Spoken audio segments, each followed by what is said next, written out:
What's going on, YouTube family? Today we're going to be answering the million-dollar question. Are Harbor Freight tools any good? Now, I'm going to give you my unbiased opinion on the pros and cons of the tools with 20 years of automotive experience. But not only that, I'm going to show you real-world scenarios where we've actually built things with only Harbor Freight tools. Now, I know there's a few channels out there doing torture testing of these tools and to seeing if they can go to 11,000 foot-pounds of torque. But at the end of the day, tools are tools. It's just like this 6x6 and a Kia. Both can get you around and get groceries at the same amount. One's going to cost a little bit more because it's a little bit better quality and there's some things to go along with it. But is the more expensive option better? Now we're going to start off with my Mercedes 6x6. Everything you see here was built, fabricated, and customized with Harbor Freight tools. The only thing I didn't do was paint because I suck at painting. But if we look further in here, we are working on a Rolls-Royce Cullinan, a $400,000 SUV with, guess what? You guessed it, Harbor Freight tools. Now, I'm also building this beautiful thing, which I'm going to explain here in the next video, but definitely look out for this one. All three of these are going to be at SEMA. Now, just to show you that I'm not BSing you, you can see that almost all that stuff, Harbor Freight, toolbox is Harbor Freight. Let me go ahead and open up my toolbox so you guys can see. All Icon stuff, wrenches, Icon, you pretty much get it. Now, I do have some other tools. We have this from Cobalt. I think I've had this for like 6 years. Milwaukee, I actually did a brand deal with these guys, so I got all the tools for that. My cart, my dolly, Harbor Freight, Harbor Freight, Harbor Freight, Harbor Freight. My welding tables, Harbor Freight. My welder, Harbor Freight. My plasma cutter, Harbor Freight. What else? The tables, Harbor Freight. The saw in the back, my stands. This really cool jack, actually shout out to Harbor Freight. They sent me this because I couldn't pick up my 6x6 anymore with the regular jack. The vise, a few other tools, that massive fan. It's worth every bit of 150 bucks. Definitely go get one. They're on sale right now. But as you can see, everything here pretty much is Harbor Freight tools. Now, I'm gonna show you one more car and then we're gonna get into why I think Harbor Freight is a good deal. So there were two more cars that were actually only built with Harbor Freight tools that were at SEMA last year. The Smart car, unfortunately, I sold, but I still have my Tesla drift car. Everything you see cut, welded, fabricated with Harbor Freight tools. We actually used some of the pipe bender for the roll cage and everything else, but I literally got a 2022 Tesla, cut it in half, shortened it, made it a two-door, did a 2JZ swap, all this stuff with Harbor Freight jacks, a welder, and some other things. So why is there such a negative stigma surrounding Harbor Freight tools? Now, when I was an automotive technician, it was basically grilled into your brain that if you did not buy tools off of a tool truck, everything else was trash. And so unfortunately, everybody else, just like me, was told this. You had to buy Snap-on, Cornwell, Matco. You had to pay $300 for a screwdriver set. That was just the way it was because they were professional grade tools. And for the last 20 years, that's exactly what I did. I bought off the truck religiously. But at the end of 2019, I actually sold my dealership. And in 2020, I sold all my personal tools. My lifts, my fabricating tools, my toolboxes, everything. Got rid of everything. My goal was to travel the world, have fun, and get the hell out of Vegas for a little bit. But unfortunately, the pandemic hit. I got stuck here, ended up getting bored, and so I decided to get back into the industry and start fixing up cars. And so because of this, I reached out to my Cornwell, my Snap-on guy. I'm like, hey man, I need a toolbox, a tool cart, some ratchets, some wrenches, screwdrivers, you know, typical hand tools. And unfortunately, everything they had was sold out and a lot of the orders were canceled because they didn't know what was going on because of the pandemic. So at that time, I was like, well, I'll just take what I can get from them, a cart and some other tools, and I'll just buy stuff as I go along and I'll just go to Harbor Freight and buy some tools. And that's exactly what I did. I took $500 and I literally filled up my 12 drawer toolbox to the gills full of all kinds of tools, which was awesome because to pay $300 for a screwdriver set and then pay $500 to fill up your whole toolbox is completely different. But I figured, hey, whatever, you know what? If I buy these and I break them and I destroy them, it's no big deal. I'll just buy more down the road because they're so cheap and affordable. And that's exactly what I did. I just kept using the Harbor Freight tools as I was going on, and little by little, I started buying some of the Snap-on and Cornwell tools that I've had before in the past. But I started to notice one thing, that every time I'd work on something, I would reach for the Harbor Freight tools instead of the expensive Snap-on and Cornwell tools. So I said, you know what, I'm gonna make a conscious effort. Why am I keeping these things beautiful? They're meant to be beat up, destroyed, whatever else. So I started using them. 6 months later, I was taking off an exhaust manifold and I was using my ratchet and I kind of put a little bit of pressure on it and it popped. Don't know why, but it just did. So I figured no big deal. I called my Snap-on guy. Hey, where are you at? I'm in Henderson. He said he's about 20 minutes away. I told him I'm gonna drive there right now and exchange out my ratchet. So I drove all the way across town, handed him my ratchet and was expecting to get one in return. He turned and looked at me and he's like, oh, it doesn't work that way anymore. And I'm like, what do you mean? Now, if you guys are new to the tool industry, back in the day, if I broke a ratchet or broke a screwdriver, I would go to my tool guy, I would hand it to them, and they would hand me a brand new one. I'd walk away and they would submit that one off for warranty. That was just the reason why you paid $200 for a ratchet and $300 for a set of screwdrivers and wrenches and stuff like that. But he told me now what Snap-on is doing is it'll take 3 to 4 weeks to mail it there, another 2 weeks to figure out if it's gonna be repaired and if it's under warranty. And if it's not under warranty, I have to pay for shipping and the repairs. And I just laughed. I was like, are you kidding me? So I had to literally buy another $200 ratchet from him right then and there just so I could have something to finish out the car that I was working on. And so to make sure that I wasn't in trouble, I decided to go and buy another ratchet from Harbor Freight just as a backup. And I actually found a Icon tool. This is when they just came out. So I bought that, started using it, and really, really liked it. So as I started using the Icon tools more, I had an issue with one of the ratchets. I bought it brand new, and for some reason the gear ratchet just wasn't moving. And so I took it back to Harbor Freight and I'm like, hey, look, I just bought this a month ago. I never used it. I finally used it. It was locked up, it was stiff. They didn't ask me any questions. I literally handed them the wrench, they handed me a new one, and I walked right out in like 2 minutes.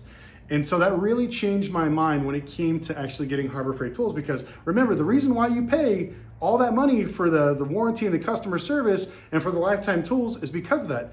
But I got the exact same thing at Harbor Freight. And so that's when I made the conscious decision to sell all my Snap-on, all my Cornwell. I sold everything, my carts, my basic hand tools that I had. And I went out and I bought every single Icon tool that was made. I even bought extras for my tool cart because that's how much money I saved and got back from selling the rest of my stuff.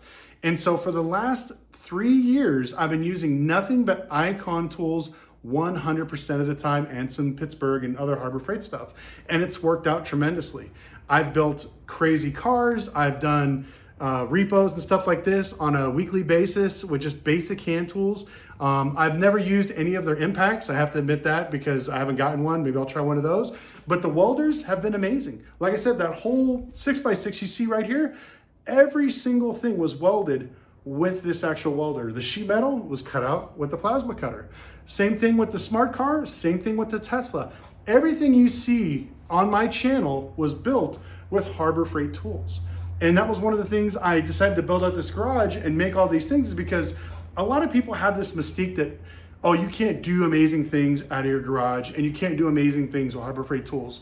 You need to have a big fancy shop. You need to have all these expensive fancy tools to build something like SEMA quality level stuff. But that's not true. We're gonna do it here on this channel together with just random stuff. So I have things that are a couple $100 grand all the way up to something stupid, but we also got this little Scion. You can't see it because it's kind of blown out there, but when you see what I'm gonna do to that Scion for a budget build, it's gonna blow your mind. But you guys remember the smart car? That car I bought for 1,500 bucks, put a turbo on it, lifted it, put 30-inch tires on it, took it off-road, went to the Mint 400, raced $1 million trophy trucks. All that stuff was bought and built with Harbor Freight tools. So now I want to give you my honest opinion when it comes to some of the tools, some of the pros and the cons. So if you guys could do me a favor and smash the like button and definitely subscribe, because I'm recording this, it's 110 degrees in my shop. I have the fan off right now, so this way you can hear me through the microphone, and I'm literally sweating to death, so I truly appreciate it. Now let's get into the actual quality of Harbor Freight tools. Now when it comes to Icon tools, I've literally beaten the heck out of them. I haven't had anything break. I've even used cheater bars and banged on stuff, and it's worked perfectly fine, no issues. Now, when it comes to the other things, like the other Harbor Freight tools, I always tell people, with more moving parts, there's more likely things to go wrong. Perfect example, like this welder.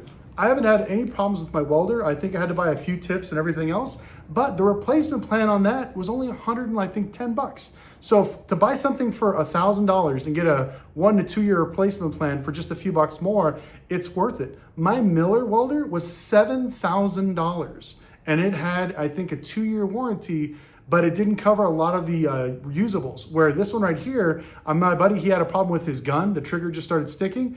They ended up replacing it for him. And all the parts are actually fairly inexpensive to get for this. And if you use your American Express, you get an additional 1 to 2 years, depending on what state you're in, for an additional warranty. So make sure you use your American Express when you go ball out at Harbor Freight. But same thing, the plasma cutter, no issues, but the more complicated the movement is, the more likely things are to break. It's just like this Rolls-Royce freaking Spirit of Ecstasy. Every time it goes up and down, there's just too many moving parts. And like I said, it's just more things to go wrong. Speaking of that, I always hate it when people compare like Harbor Freight tools to Snap-on. It's not comparing apples to apples. It's like comparing this Rolls-Royce to a Kia. Yes, they both drive and drink gas and take you to the grocery store, but this one has $30,000 in red leather from Italy. What does the Kia have? Just cloth. They both get you the same place, but it's completely different spectrums of where it comes on pricing. Also, I hate to say this terminology, but it's kind of funny. Does more money make it more better? Probably not. Like, yes, this you can go to a grocery store in style in this, but you can pay up groceries just the same in your Kia. Now, it just depends if you want to spend that kind of money on that. Now, there are some things that I'll be honest with you that I do spend quite a bit of money on. Now, when it comes to like my impacts, I got this sponsorship with Milwaukee and I wind up buying all their stuff because I just enjoy it and I like it. I haven't tested any of the Harbor Freight stuff. I'm going to try it. My battery jumpers, I've been using the same brand for years. Won't go back. All my Giraffe products, my pressure washer, my vacuum, all that stuff. I've had these things for 2-3 years. They work great. I like them, haven't had any problems, but at the end of the day, I know everybody on YouTube is a critic. You may have had some bad problems with some bad tools, some other issues and stuff like that, which is fine. If you usually talk to Harbor Freight, they'll work with you. But I think where Harbor Freight really shines is with regular people or with people just getting started in the industry. Because as a technician, like I said, you're literally grilled in your brain. You got to have expensive tools. You got to have this, you got to have that. And techs are being made fun of at stores because they don't have nice stuff. Where if you just want to get started in the industry, buy a small cart, fill it up, you can do a cart with all the tools for probably under $800. And you could build half the things that I'm showing you here with just that small amount of tools. And that's great. We want to get more people into the hobby of fixing their own cars, of fixing their own house. This is why it's there, is to help the DIYers actually go out and get something done. Because especially now, if you want to get anything done, plumbing, electrical, mechanical, something on your house, carpentry, it costs a lot of money. Sometimes it's cheaper to watch some YouTube videos, buy some materials, screw up once or twice and do it yourself and come out with a much better product. But me showing you that we can do all this stuff with Harbor Freight tools in a garage is definitely possible. So my advice, if you're thinking about getting into the automotive industry, or if you're looking at starting a secondary hobby or something else, there's nothing wrong with buying Harbor Freight tools. I think they're good quality for the money. You know, just like anything else, if you use and abuse it, it's probably gonna break, but if not, it's gonna last you for a long time. And to be honest with you, if you could spend a little bit more money, get the Icon tools, it literally exceeds my expectations when it comes to something like that. Because I'm used to paying, like I said, $300 for a set of screwdrivers and $250 for a ratchet, where I think this one I paid 48 bucks for my ratchets, and they're great. And I even got the gold-plated one too, if you guys have seen that one. So all still there, nothing's broken. I'm loving it, it's been great. Now, there's something else I want to address too, is a lot of people think that Harbor Freight like buys influencers and does all these reviews. And one thing I'll tell you, which is kind of funny, is Harbor Freight does not pay anybody to do brand deals. I've actually reached out to them and told them I love their products, I want to do something with them, you know, pay me for a video, and they will not do it. They will send you a product and all they ask is for your honest review. If you like it, you don't like it, just let them know in an email what you thought about it. And that's how I ended up getting the jack, and that's how I got this great toolbox and that cart back there. I had a red one. I told them that I was switching up the colors of my garage to all gray and black, and it was something I wanted to do, and they offered to send it to me because they've seen some of my videos as I was building this stuff last year for SEMA, and now I have this toolbox from them, which is great. But once again, they will not pay anybody for reviews, which is great. So my advice is try them out yourself, test them, see what you think, but don't be discouraged when you read stuff on the internet telling you, oh, the tools are crap and everything else. If I can work on $500,000 or $400,000 cars, build SEMA cars and all this stuff with Harbor Freight tools, there's no reason that some regular guy in his garage working on his soccer mom minivan or his like toy project or his hot rod or his Civic can't do the exact same thing. But anyways, I'm sweating to death, guys. I'm gonna turn off the camera before I basically pass out. But I wanna thank you guys so much for watching. We got some really great videos. Stay tuned for the Rolls-Royce build, the SEMA build when it comes to the Scion XB, and we're gonna be doing our first test drives with the Mercedes 6x6. We'll see you guys later.